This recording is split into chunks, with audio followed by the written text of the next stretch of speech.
Okay, so in this video we just finished doing our meeting times, and we haven't gotten to instructor yet because what happens is that when you set up those different meeting times we did 2 sessions in the last video, it's going to now ask you to finish that out. You selected your meeting times, you selected your days, but you haven't selected where are these classes being held. So you can't do that first. You have to do that first before you can select the instructor. So I'm going to go ahead and notice that this is in the second box. I'm going to go ahead and move it to the top box right here. I simply clicked on that box to get it to activate, and I'm going to move out of the automatic scheduler to building. I would strongly advise you, instead of having to query your buildings and your rooms, to use your chart for your buildings and your rooms when you're doing this, opposed to having to do a deep dive. But I am going to show you how to look up a building in case you just want to make yourself frustrated and do it this way, right? But you do need to know. So I'm going to click the ellipses. You know that means to search for buildings. So it is important for you to kind of know the campus codes. If not, you can look up the campus code. So let's go ahead and look it up. So you know you're dealing with Birmingham West. This is BW. That one I think we'll remember very easily. So I can go to the campus code, and then I can look at the building within the campus code. So everything is helping me to get what I need. So I'm looking for, here we go, building A. So we know this class is in building A. You can just scroll down. Remember, if you notice, this has 20 items per page, and there's 2 pages. If you want to see everything, just stretch it out to 50. Hit OK, and then you can see everything on the same. You see, so it's going to show you everything that we offer. But we were looking for BWA, building A. So we know right now this is campus is BW. We know the building is BWA. Okay, and I can hit go. Right, and it's going to just show you everything that we need, and then I can hit select. And what it does, it builds it into the schedule for you. See that? And it's advancing you to room. So that's how you can. That's what you would have to do, opposed to just typing BWA, right? So you can see why I'm telling you just type BWA. It's important to have your little chart with you. So now we're going to go room. If you don't know the room, you would normally know your room when you're building a schedule, but just in case you don't, you do the same thing. You put the building in, BWA, and then I hit go. Go makes it search, and so I'm going to hit search, and there are the room numbers. So I can say, okay, BWA, I'm going to put this in B110. Okay, so I'm going to just click B110 and hit, hopefully I can do this right. I don't like how it's, okay, let me see if I can just hit the little line there. I think I've hit it, and hit select, and hopefully it'll work for us. And it does. Okay, so notice the important thing that you have to remember about that, because you can get lost in those queries, is that you have to hit the go button and then select, right? Don't just select it and then hit select at the bottom. You actually have to hit it to go, and then it'll build it in. But notice you can see clearly it's much easier if you just use your chart.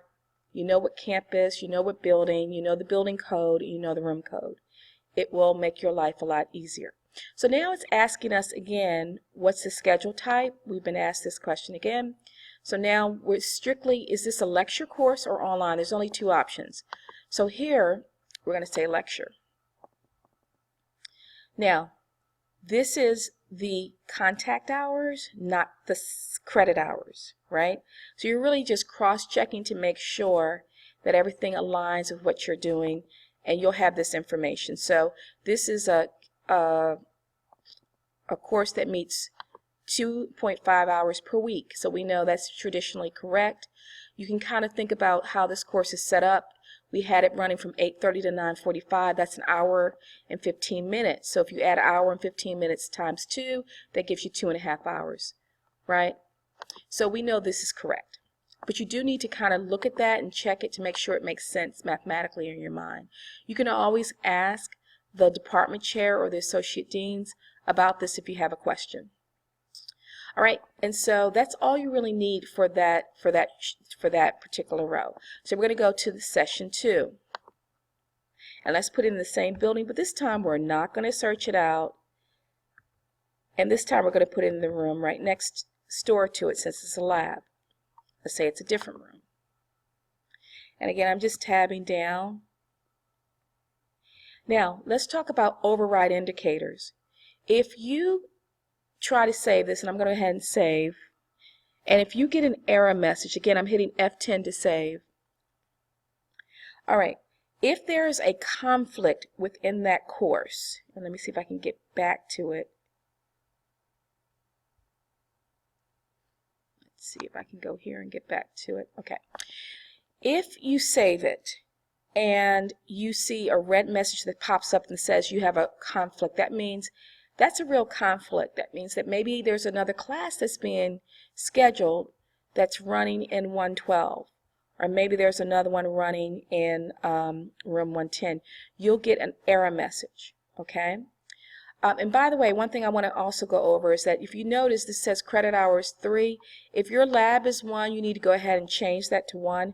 Remember, I'm creating sort of like a fake environment with this speech class that we're using as a model, but you need to change that session credit hours if you're really dealing with a class in a lab, right?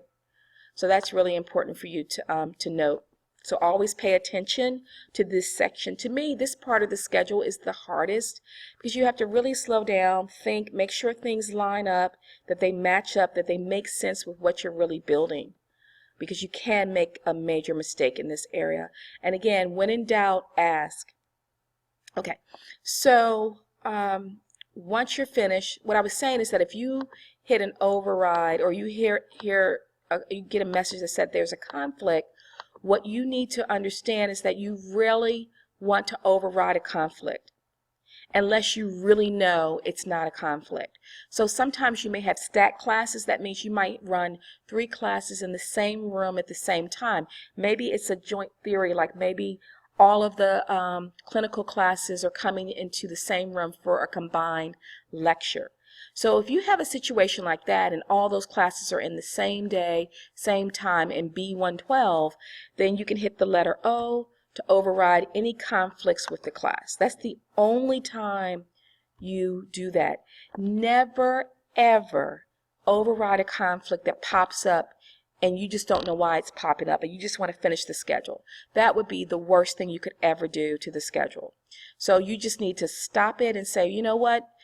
They gave me this room B114, but it has a conflict. I don't know where the conflict is. You need to pick another class, or you need to not load the course fully, contact the department chair and ask the department chair to give you another class, right? But you're going to have a list of classes, so you should be able to just put it in another class yourself.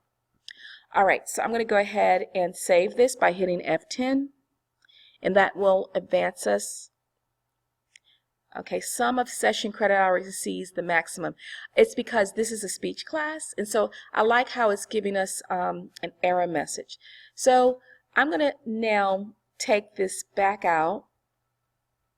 So I'm going to go to and fix this error. Okay, I'm going to go back to my meeting location. And I'm going to fix it because what they're saying is that, hey, this is not a 4-credit class. So I'm going to put this back to 0. And let's see if that lets me save. We'll find out in a minute. F10. There you go. So again, we're just mimicking, so the system didn't really like all those little games I'm playing with the system. All right, so we just went over how to put the most complicated section in. Our next video will be on how do we load an instructor.